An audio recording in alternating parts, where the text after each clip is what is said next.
Assalamualaikum warahmatullahi wabarakatuh. Yang terhormat Ibu Istiqomah selaku dosen saya untuk mata kuliah ISBD. Di sini saya akan mempresentasikan tugas UAS tentang keragaman masyarakat. Perkenalkan, nama saya Muhammad Rohim dari kelas Elektro B1 dengan nomor induk 1410100100020. Yang pertama adalah pertanyaan, menurut Anda apakah yang dimaksud dengan keragaman? Menurut saya pribadi, keragaman adalah variasi atau perbedaan yang terdapat dalam lingkup masyarakat dan sosial dan melekat pada setiap kehidupan bermasyarakat. Keragaman itu dapat terwujud atas seragam suku, ras, etnis, agama, ataupun budaya. Keragaman dalam masyarakat adalah sebuah keadaan yang wajar dan memberi corak tersendiri dalam masyarakat tersebut. Yang kedua, menurut ahli ya, menurut ahlinya adalah suatu kondisi dalam masyarakat di mana terdapat perbedaan-perbedaan dalam berbagai bidang, terutama suku bangsa, ras, agama, ideologi, kondisi ekonomi, adat, dan budaya. Keragaman tersendiri berasal dari kata ragam. Beragam berkaitan erat dengan kemajemukan atau multikulturalisme yang menurut pendapat Profesor Dr. Haji Nur Syam selaku guru besar sosiologi IAIN Sunan Ampel, itu didefinisikan sebagai seperangkat ide atau gagasan yang menghasilkan aliran berpandangan bahwa terdapat variasi di dalam kehidupan masyarakat. Untuk pertanyaan yang nomor 2 ya, apakah peran penting keragaman bagi manusia? Peran penting di sini dapat dilihat dalam suku bangsa dan ras, agama, ideologi, dan politik, tata krama, kesenjangan ekonomi, dan keragaman. Hal tersebut tidak membawa dampak buruk bagi kehidupan bermasyarakat Indonesia.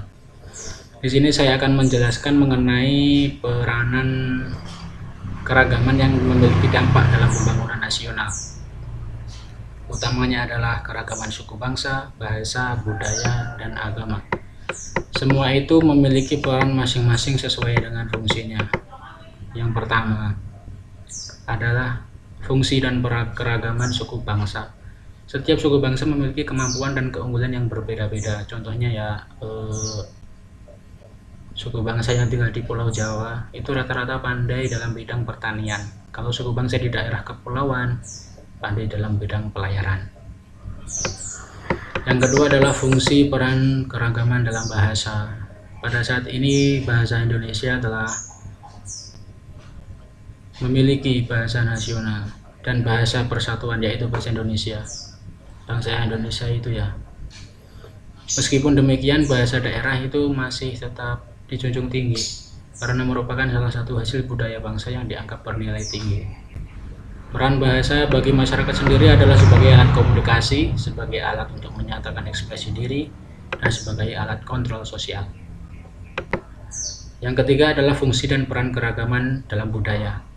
Misalnya, Indonesia memiliki 100 tarian daerah kan, yang tersebar di seluruh Nusantara. Kekayaan tersebut menggambarkan keberagaman budaya Indonesia.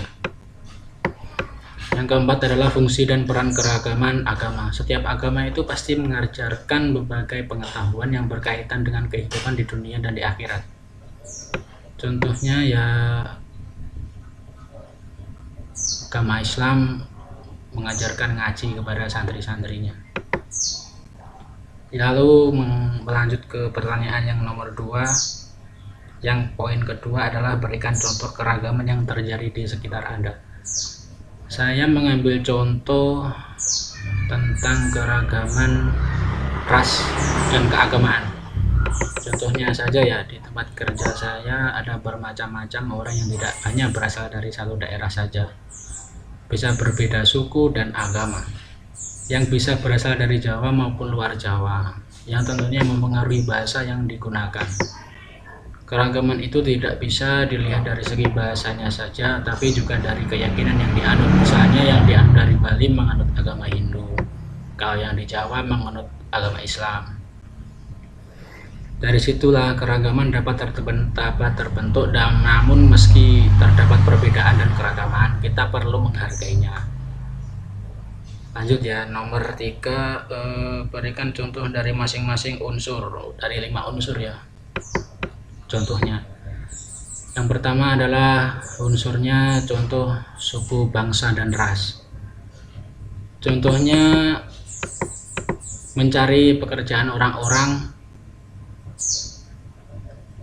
maksudnya orang-orang itu mencari pekerjaan kan berbeda-beda, yang dari luar ke Pulau Jawa, yang dari Jawa ke luar, dan ada yang orang berasal dari suku Bali, Madura, Betawi, Sunda, jadi bertukar tempat gitu. Lalu yang poin kedua unsurnya adalah keragaman agama. Contohnya ya, di Pulau Bali mayoritas penduduknya hampir 95% menganut agama Hindu dan meyakininya adanya dewa atau yang biasa disebut dengan Trimurti, sedangkan sisanya beragama Islam, Kristen, Katolik, dan Buddha, namun mereka tetap hidup rukun. Yang ketiga adalah keragaman ideologi. Keragaman ideologi ini contohnya suku Minang memegang teguh kepercayaan bahwa seorang generasi muda harus merantau untuk mendapatkan ilmu. Beda lagi dengan ideologi orang Jawa. Orang Jawa memegang teguh adat istiadatnya. Orang Jawa menganggap bahwa perempuan tidak perlu mencari ilmu terlalu tinggi karena perempuan itu tugasnya untuk memasak, mempunyai anak, dan melayani suami. Keragaman tata krama yang keempat, contohnya suku Jawa memiliki pembawaan yang santun dan suka berbahasa santun. Orang Jawa juga selalu menekankan sopan kepada yang lebih tua, namun orang Jawa dianggap bermuka dua, artinya di depan baik tapi membicarakan di belakang. Beda dengan suku Betawi itu berbicara secara terang-terangan atau belak-belakan. Nah, itulah keragaman tata krama yang dimiliki masyarakat Indonesia. Yang kelima adalah keragaman ekonomi dan sosial. Contoh keragaman ekonomi dapat dilihat dari pekerjaan yang dimiliki tiap individu, karena berbeda pekerjaan akan berbeda pula pendapatannya. Itu akan menentukan tingkat atau kederajatan sosial mereka dalam suatu masyarakat. Misalnya seseorang yang bekerja sebagai petani, pedagang, atau nelayan akan memiliki pendapat yang berbeda dengan seorang pengusaha. Hal inilah yang menyebabkan adanya keragaman ekonomi dan tak jarang menyebabkan kesenjangan sosial. Demikian yang dapat saya sampaikan. Bila ada salah kata saya mohon maaf. Akhir kata, wassalamualaikum warahmatullahi wabarakatuh.